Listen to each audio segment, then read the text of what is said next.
2025चं calendar संपलं आणि 2026 चालू झालं. त्यानुसार सगळ्यांना हॅपी न्यू इयर. तसं तर चैत्र महिना गुढीपाडव्यापासून चालू होतो. आज पहिलाच दिवस होता, त्यामुळे म्हटलं चला, गुरुवारही होता, स्वामींच्या दर्शनासाठी निघालो. बसमधून छोटासा प्रवास केला आणि त्यानंतर आलो स्वामींच्या मठामध्ये. आज गुरुवार होता, त्यामुळे मठामध्ये बऱ्यापैकी गर्दी होती.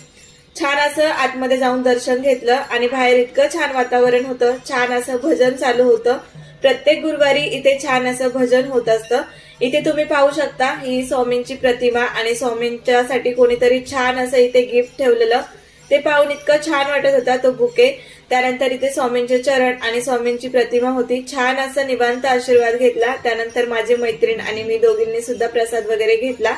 त्यानंतर तिथून आम्ही आशीर्वाद म्हणून फुल देखील घेतलेलं. त्यानंतर तुळस आणि बाहेर औदुंबराच्या झाडाला फेऱ्या मारल्या, दर्शन घेतलं आणि त्यानंतर थोडा वेळ बसलो, कारण आरतीसाठी वेळ होता. नंतर आरती चालू झाली. छान अशी आरती केली आणि आरती झाल्याच्या नंतर गुरुवारच्या दिवशी तिकडे प्रसाद सुद्धा असतो. महाप्रसाद घेतला, छान असा एन्जॉय केला. आजचा दिवस खरंच खूप छान गेला. तुमचंही हे वर्ष छान जावो. बाय.